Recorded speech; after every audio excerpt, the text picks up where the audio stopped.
Hi everyone.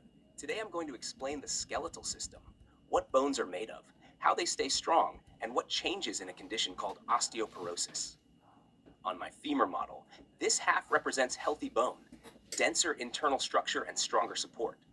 The other half represents osteoporotic bone, more porous and less solid inside.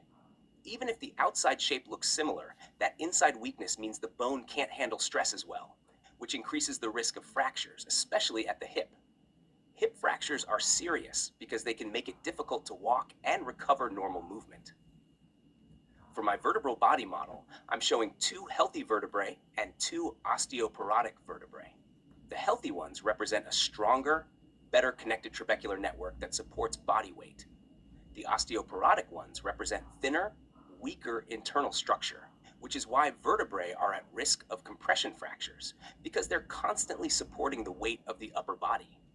First, the skeletal system does a lot more than just hold the body up. It gives our body shape and support. It protects important organs, and it works with muscles to create movement.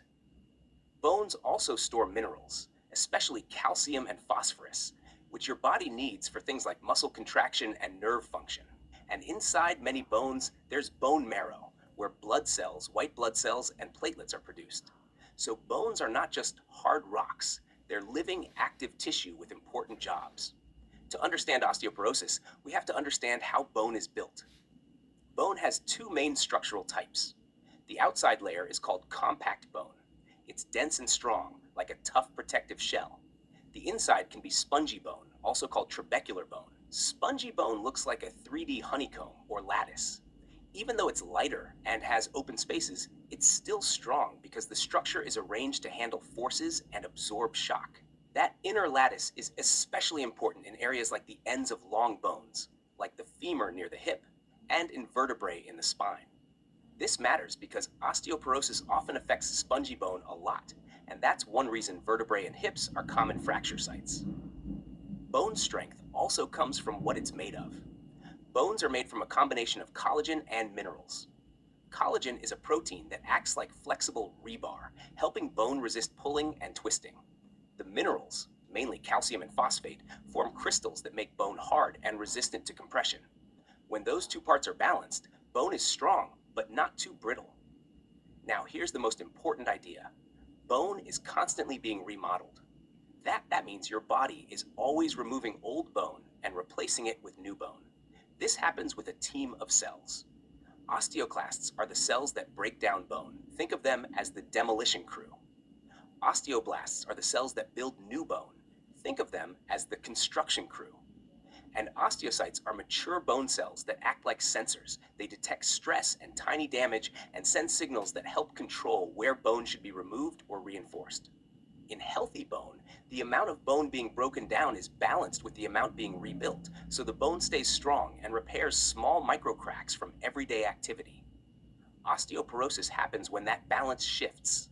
In osteoporosis, bone breakdown happens faster than bone rebuilding. Over time, that causes bone density to decrease and the internal structure to become weaker. This shift can happen for different reasons. Aging is a big factor. Hormones also matter, especially estrogen, which helps protect bone. That's why osteoporosis risk increases in many people after menopause. Other risk factors can include low calcium or vitamin D intake, not doing enough weight-bearing exercise, smoking, heavy alcohol use, and certain medications like long-term steroid use. The result is bone that looks more porous and is more likely to fracture, even with minor falls or sometimes normal daily movement. So what actually changes inside the bone? The biggest changes usually show up in spongy bone. The trabeculae, the little struts in that honeycomb structure, become thinner and fewer, and the spaces between them get larger. The structure can also become less connected, which makes it weaker. Compact bone can thin out too, but the loss of the trabecular network is especially important because it reduces the bone's ability to handle compression forces. That's why the spine is such a common place for osteoporosis fractures. Vertebrae have a lot of spongy bone inside, and when that internal support weakens, the vertebra can compress or collapse.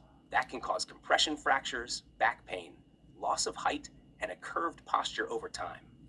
If I had to summarize the difference in one clear comparison, healthy bone has higher density and a strong, well-connected internal lattice, so it can resist compression and impact better.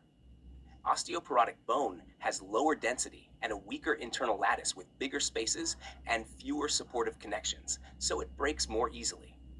The most common fracture areas are the spine, hip, and wrist, because these bones either carry a lot of weight or are involved in falls. The good news is there are ways to lower risk and protect bones. Weight bearing and resistance exercises help because they signal osteocytes that the bone needs to stay strong, which supports bone building. Getting enough calcium and vitamin D helps the body mineralize bone properly. Balance training and fall prevention matter a lot, especially for protecting the spine and hips. And for some people at higher risk, doctors can use bone density scans and medications to slow bone loss or help build bone. Thank you all for listening and for taking the time to learn about osteoporosis and how bone structure changes. I also want to give a special acknowledgement to my family for helping me build and complete my models.